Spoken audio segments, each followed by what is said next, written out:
Hi, first I want to talk about, real quick, touch upon what Arlene said when she said that students who don't speak English as their first language must complete like an English comprehension writing class. I just have a question real quick about why should we expect them to learn a new language in order to pass the test when last time I checked, America had no official language. So I'm just curious as to why we should expect these students to do more when this is a free country and they should be able to speak whatever language that they've learned while growing up. And then I'd also like to touch upon the point that students should feel stressed when taking a test and that it may be good for teachers to feel pressure. But when is the pressure too much? It has been said that the federal funds are given only to those schools that perform well. And so we're adding extra pressure on public schools to constantly evaluate their performance and to increase their test scores and their graduating levels. And so we're spending more time punishing these schools and students that don't do well by federally taking over the school, for example, or by lowering how much we actually give them in federal funding.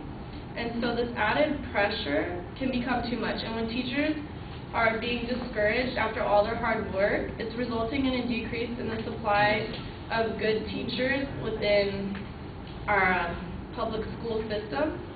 And as one teacher has stated, the same passion and intelligence that makes them such excellent teachers also ensures that they can get jobs doing anything they please.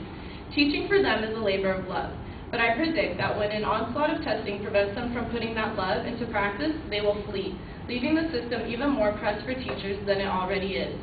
So we are forcing the best teachers and administrators out of schools that need them most, as they rebel against the testing system that ties their hands and threatens their jobs and their budgets. And as they leave, we doom our poorest students to the worst education, driving home even more forcefully the twin points that as a nation, we are content to neglect them and that this is somehow their fault for not learning the language or being able to pass the test. Alright, so after talking about that, I want to talk about a court case that actually happened up in Oakland not too long ago. And what happened was a judge in Oakland struck down California's controversial high school exit exam, issuing a tentative ruling suggesting that the test is unfair to some students who are shortchanged by substandard schools. So even the judicial system is saying that the test is unfair to expect students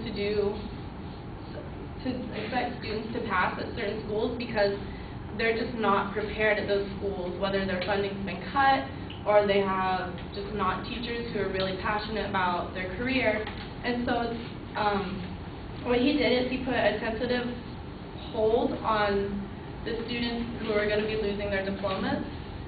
So by looking at the judicial system and how they've reacted to exit exams, and by looking at how we're expecting these students to do more than just go to school, but to learn another language possibly, it feels like we're asking too much of these students when their graduation should just depend on the grades that they have earned and worked hard to deserve.